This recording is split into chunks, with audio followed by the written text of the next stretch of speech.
Hi children, how are you? I welcome you all for the today's English class. Today we are going to see Unit 4 poem from your Honeydew book. The title of the poem is The Last Bargain, written by Rabindranath Tagore. Children, do you know what is meant by bargain? We often use the term bargain. What is the term bargain means? It means give and take of something. It's like an agreement between two persons that one gives and the other takes, right? So far, anything that we give or we take, we need to pay a price, but we human beings take agreement in terms of material things like power, wealth, beauty, etc. Rabindranath Tagore written this beautiful poem, The Last Bargain, which talks something other than the material wealth. Before we start reading the poem, let's know something about the poet Rabindranath Tagore. Rabindranath Tagore was born on 7th May in Kolkata, and he was also known as Bhanu Singh Thakur or Gurudev or Kabi Guru and Vishwakabi. He was a Bengali poet, writer, music composer and painter.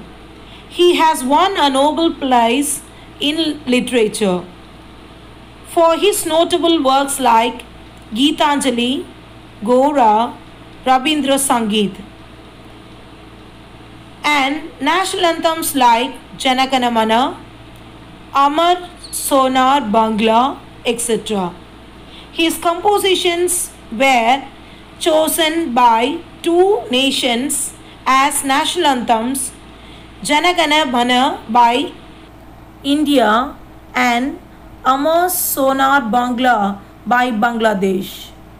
He died on 7th August in Kolkata at the age of 80. Let's see the introduction. The speaker of this poem is a man who's jobless. He look out for a job and he is calling out for everyone to hire him. At first, the king comes with a sword in his chariot. He offers him a job in the bargain of all his power, but the man refuses. Next comes an old man who tries to offer him gold coins for a job, but this jobless man again refuses. Then he comes across a fair and a beautiful lady who wants to hire him with her beauty and a smile. But again the man refuses and declines the offer. At last he meets a child who is playing with a shell on the beach. Now this child has nothing to offer. He is ready to hire him for nothing, but the man accepts the bargain willingly. What was the reason behind his refusal of the previous three bargains but acceptance of the last bargain? Why did he refuse and why did he accept the last one? All this we are gonna understand in this video, The Last Bargain. Now in this session, first we are going to read the poem and I'll explain it line by line. See the warm-up area of our poem, The Last Bargain. A bargain is an agreement in which both parties promise to be something for each other. Someone is looking for work, waiting to be hired. He strikes a bargain but thinks it is worthless. He tries twice again but doesn't like either. Finally, in the last bargain, when he hired for nothing, whatever, he is happy as never before. What is the bargain and why it is the best? Let's read on the poem. Let's read the poem. Come and hire me, I cried, while in the morning I was walking on the stone-paved road. Sword in hand, the king came in his chariot. He held my hand and said, I'll hire you with my powers. But his power counted for naught, and he went away in his chariot. In the heat of the midday, the houses stood with shut doors. I wandered along the crooked lane. An old man came out with his bag of gold. He pondered and said, I'll hire you with my money. He weighed his coins one by one, but I turned away. In the evening, the garden hedge was all aflower. The fair maid came out and said, I will hire you with a smile. Her smile paled and melted into tears, and she went back alone into the dark. The sun glistened on the sand, and the sea waves broke waywardly. A child sat playing with shells. He raised his head and seemed to know me and said, I hire you with nothing. From henceforward, that bargain struck in child's play made me a free man. Rabindranath Tagore.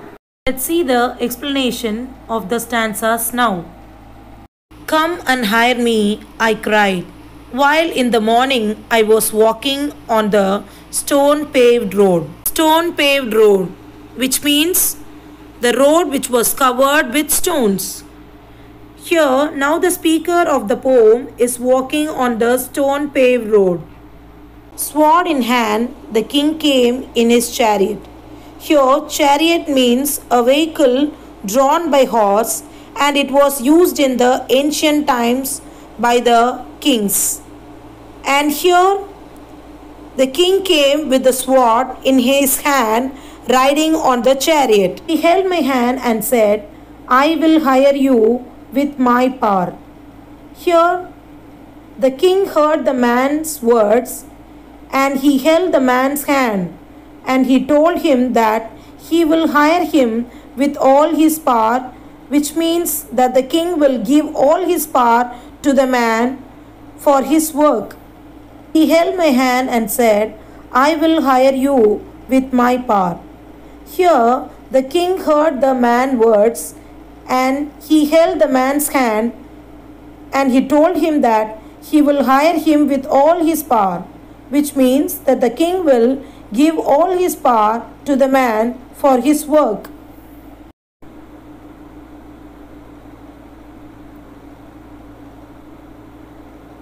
But his power counted for naught. Counted for naught, which means counted for nothing, that is unimportant. And he went away in his chariot. So, when the man heard that the king wanted him to hire for his entire power, he felt that the power is all unimportant. It is temporary. It is not going to last long. And he didn't feel that the power was anything important, so the man decided and declined the bargain struck by the king, and after that the king went away in his chariot. Let's see the second stanza and its explanation now. In the heat of the midday, the houses stood with shut doors. Midday means afternoon. And now it was the afternoon time where the houses had their doors shut, that is closed. I wandered along the crooked lane. Here the speaker says that he wandered. Wander means to move or to roam aimlessly along the crooked. Crooked means bent or twisted lane. Man came out with his bag of gold. And then here there came an old man out of his house with a bag full of gold coins. He pondered and said, I will hire you with my money. Pondered means thought carefully before making any decision. So here the old man pondered and said, I will hire you with my money. Now the old man was ready to give work to the speaker in return of a bag full of gold coins. He weighed his coins one by one, but I turned away. Here, then the old man started to count the coins one by one, but on seeing the old man counting the gold coins, the speaker realized that these gold coins are again not going to lasting for life. Sooner and later or someday they will be over. So the thing on these lines the speaker turned away is that turned away means rejected his offer and he went away. Let's start the explanation of the third stanza now. It was evening, the garden hedge means a fence of bushes, was all aflower. A flower means bloomed with flowers. Now the time was evening. Now the speaker says that there was garden where the hedge is a fence of bushes was all aflower, bloomed with flowers. The fair maid came out and said, I will hire you with a smile.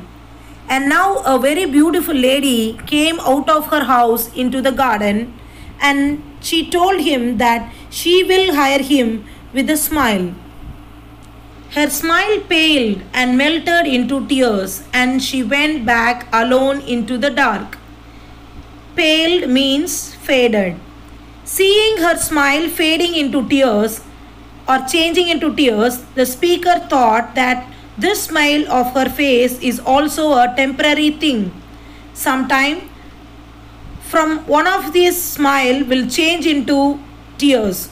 So what is the use? And therefore he rejected her bargain also, after which the lady went back into the dark.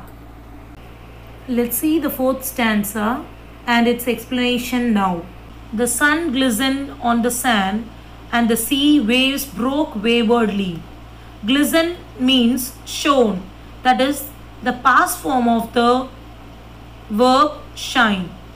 Waywardly means disobediently or not in proper manner. After that, the speaker roamed about and he came to the beach. He saw the sand was shining in the rays of the evening sun, and the sea waves were breaking to the shore disobediently and not in proper manner. A child sat playing with shells, and there on the sand there was a child who sat there playing with shells. He raised his head and seemed to know me and said, I hire with nothing. The speaker went near the child. The child raised his head and it seemed as if the child he knew the speaker. Now this child told that he is ready to hire him for a job, but he has nothing to give him in return. And what was the job of the child? It was to play with him. From henceforward that bargain struck in child's play made me a free man. These are the words of the boy. He was happy to accept his bargain because he thought that he accepts this bargain. Henceforward means henceforth or here onwards. That the bargain in the child's play will set him free. He will become a free man. He will free from all the materialistic happiness that people usually get from power, wealth, beauty, happiness and sadness. Because the child was so innocent and his simplicity had attracted him, he agreed to accept the bargain, and after accepting the bargain, then he was free from all the earthly happiness. That's all from the poem. See the summary of the poem. So, we saw in this poem that a jobless person who is looking for a job, and he declined 3 proposals and he accepted the last one because the child had nothing to give except his innocence, goodness, and his simplicity. Power, wealth, beauty, all are temporary things. They don't last long. But what lasts long is the goodness of a person. What lasts long? That the simplicity that you have created in yourself. What lasts long is the satisfaction when you look others' happiness. So the daily wager accepted this child's bargain, and this is called the last bargain. So, what is the moral of the poem? The man often goes about seeking material happiness. This material happiness comes from the power that you seek, the money that you earn, the beauty that you are looking for, and we always want to have. But this satisfaction is always temporary because one fine day everything will fade out. But what lasts eternally is the goodness, simplicity, and innocence. And true happiness lies there only. It is never ending. So, if you find a bargain like that in your life, please grab it because that is what is going to stay with you for life. That's all in today's session, children. With this beautiful moral given by this lovely poem by Rabindranath Tagore in his The Last Bargain. That's all from the poem, children. I'll wrap up my video here and I'll see you in the next video.